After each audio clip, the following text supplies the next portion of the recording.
Less than 2 weeks to go until Election Day here in the U.S., and the race for the president continues to heat up. Last week, we spoke with the former president and GOP candidate, Donald J. Trump. Tonight, for reaction and analysis of the race, we're joined by political commentator, senior editor at The Blaze, Chris Bedford, and former White House strategist and senior fellow at CPAC, Mercedes Schlapp. Thank you both for being here. Look, I don't have to tell you all, the Catholic vote will have a huge impact on this election. They are traditionally the determining factor in swing states, particularly throughout the Rust Belt. From some of the polling I've been seeing, Trump seems to be up among Catholics. What are you seeing, and why is he up? Mercedes, I'll start with you. Well, you know, I'm part of the Catholics for Trump coalition, so it's been a real honor to be able to go out there and speak on behalf of the president in basically why Kamala Harris is an anti-Catholic candidate. I mean, she is completely extreme on the issues of abortion. And obviously, you saw how she didn't even show up to the Al Smith dinner, an Al Smith dinner where political candidates show up, they roast each other. You were there, Raymond, where you interviewed the president.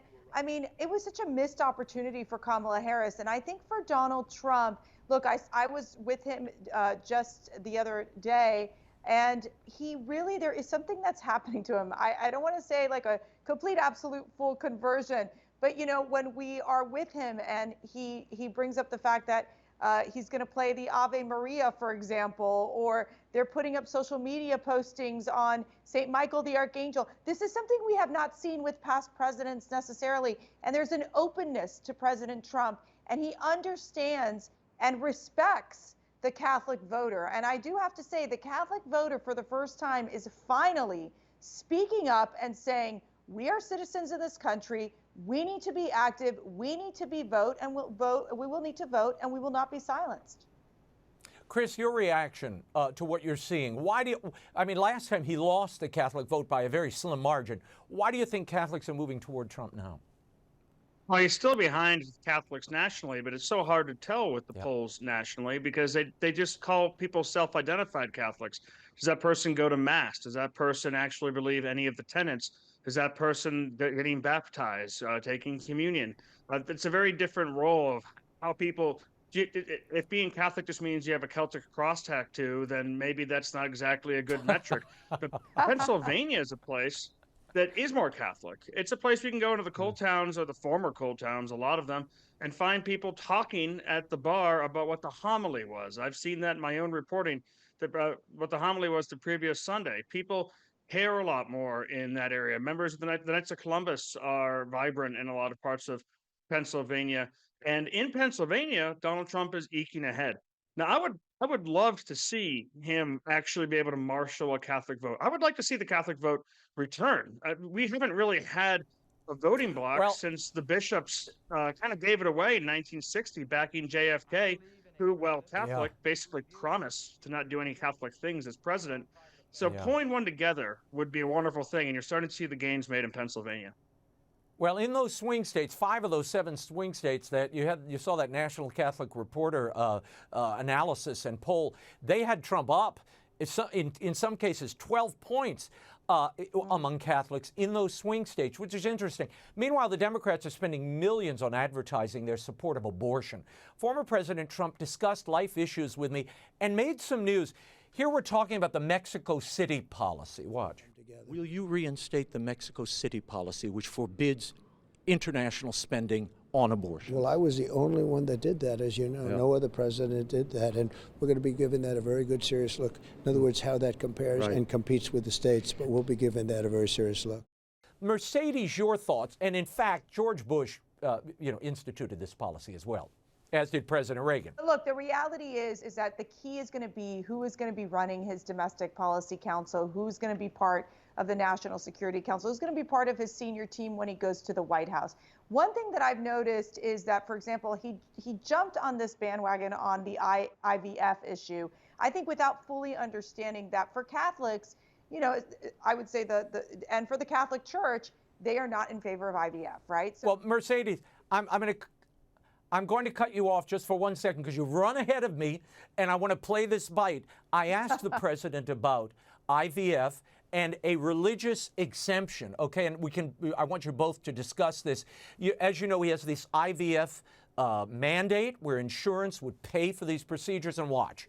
The other day you said, I'm the father of IVF. As you know, some Catholics feel, and the Catholic Church believes, when you implement this technology, you're killing embryos. Will you have a religious exemption to your IVF mandate for religious organizations and businesses that feel this violates my religious principles? Well, I haven't been asked that, but it sounds to me like a pretty good idea, frankly. But even Catholics, a lot of them, they want IVF. It's fertilization, basically. And, they view that as helping a family, helping parents have a child. And it's a very popular thing, but certainly if there's a religious problem, I think people should go with that. I really think they should be able to do that, but we'll look at that. Chris, I'll start with you, then return to Mercedes. This IVF issue and the Trump take on it has caused a lot of a firestorm among pro-life Catholics. Does that answer assuage some of the angst? Yeah, I think it does. And I was super happy to see you ask that last week and to see all the play that it got internationally with papers picking it up all over the world. That's an important issue. I mean, pro-life Catholics have been the tip of the spear on pro-life in America and the world. They were on this and pushing this long before it was an issue to the other churches. And thank God we have so many allies now. But for all the work we have to do to make up ground to convince the American people that first trimester abortions are still a problem and not just second and third, we have even more work to do on IVF. So right now, at least to carve out, well, the American people broadly are in favor of it. I don't think they've really thought about the consequences of it nearly as much as they ought to, like the church has. In the meantime, to secure those kind of exemptions, to protect Catholic hospitals, Catholic healthcare systems from being, and nurses and doctors from having to take part in this, well, that's a great first step.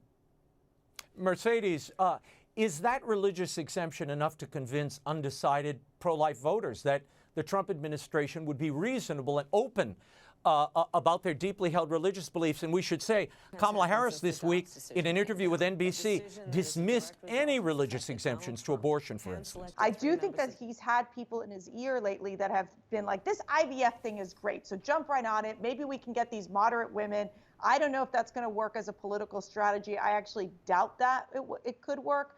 But, on the other hand, then these undecided Catholics who are pro-life are saying, okay, wait a second, I didn't really like his IVF answer, but Kamala's positions are just way too extreme. And I actually believe that even when you add the component of gender ideology and this whole, transitioning of sex and puberty blockers for our children, that is so anti what we believe in terms of protecting our children. So I think that's another issue that when you start adding up the issues for Kamala Harris, it is a very anti-Catholic agenda. Chris, I want to talk about the treatment of Christians this political season, and I'm going to tie the Al Smith dinner to it. At a rally this week, a group of pro-life students attended Kamala Harris's rally, and they yelled, "Jesus is King." The vice president responded this way.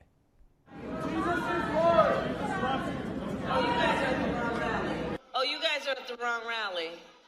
The remarkable thing here, Chris, is the campaign did not clarify this. So Trump seized on the diss. But while Kamala says that people who believe in Jesus don't belong to our rallies, in our movement, we love Christians, we welcome believers, and we embrace followers of Jesus. Chris, what do you make of this fallout? And do you think it'll have any impact on Christian vote? Yes. Now we have an American Democratic Party that is honest with itself. I mean, for years, you had the wonderful Bob Casey Sr. in Pennsylvania, who was a pro-life Democratic governor, came from a Catholic background. His politics were probably more like what you would see today with the Trump populists. Now, compare that to his son, it's a very different story. Now, this has changed the Democratic Party. You can't be a Democratic candidate right now who's against trans ideology, who is for life, which means you cannot be a Catholic voter and vote for that. Now, it doesn't mean you have to vote Republican, but you're supporting a party that says unlimited access to abortion, trans drugs for children, and no religious exemptions. People who would say Christ is King are at the wrong rally. And at the same time, Kamala Harris is out there. She's someone who's tried to create religious exemptions for federal positions, completely unconstitutional. She likes to talk about the Constitution a lot, but not those parts. She's tried to block nominees, say that the people who are members of the Knights of Columbus were part of an extremist group. She is, well, I think anti-Catholicism has had a strain in American politics since the founding. She is probably the most vocal anti-Catholic candidate for a higher office on the national level that we have had in decades. Mercedes, as you mentioned, we interviewed the president at the Al Smith dinner, President Trump, the premier Catholic political charity event of every political season, and I asked him about Harris's absence. We're at the Al Smith dinner, of course. Tell me, why did you decide it was important to be here, and what message is Kamala Harris sending by not being here to Catholic voters? Well, I think you're honoring the Catholic Church, and, you know, I've been a longtime supporter, and I'm surprised she's not here. I think she's the first one in in decades, actually, to miss it as a candidate. It was always been a tradition. So I'm happy only in that the Catholics are going to vote for Trump now. But no, look, I have a special relationship with the Catholic Church, and I think it was very important to be here.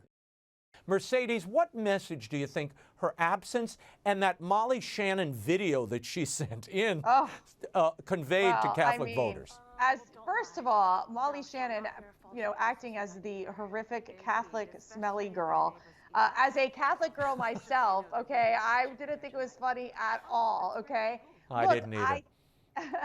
You know, I think I watched this Kamala campaign and I'm so perplexed. Every past decision that she's made has been like one bad decision after another.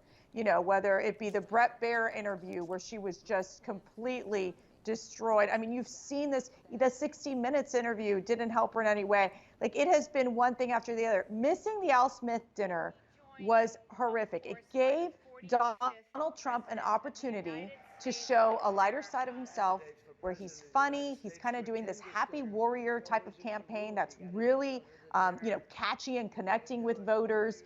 He obviously made fun of himself, made fun of Kamala. It worked.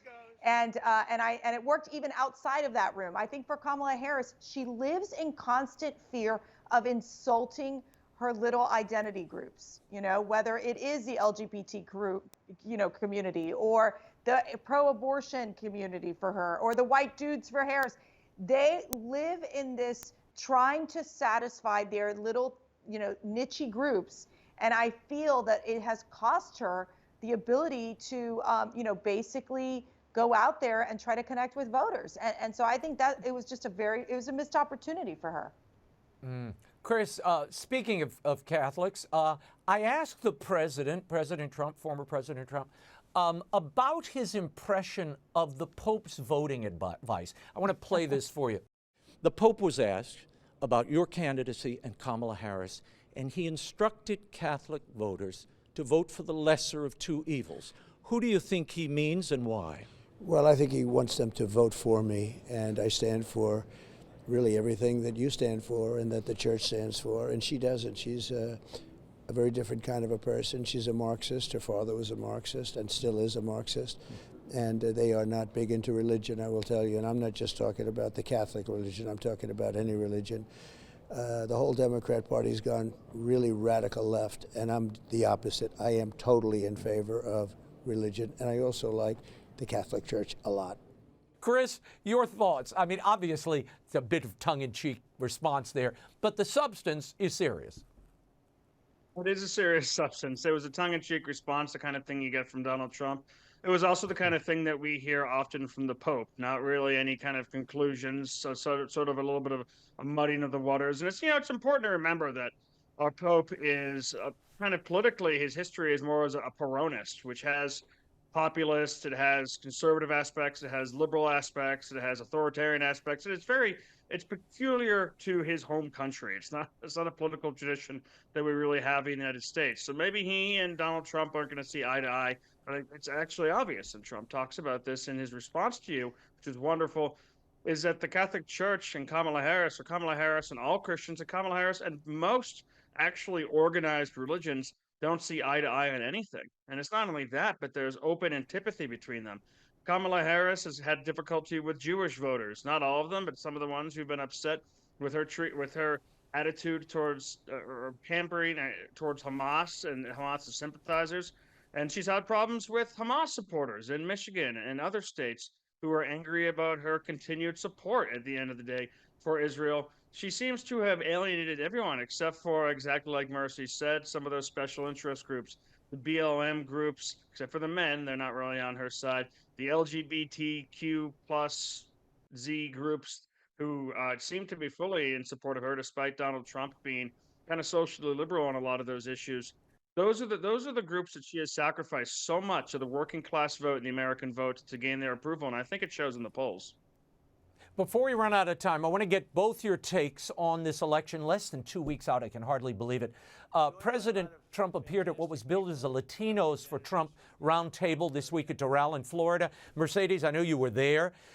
This week, a USA Today Suffolk University poll shows Trump and Harris neck and neck overall, but the Democrats are losing voters among Latino and Black communities.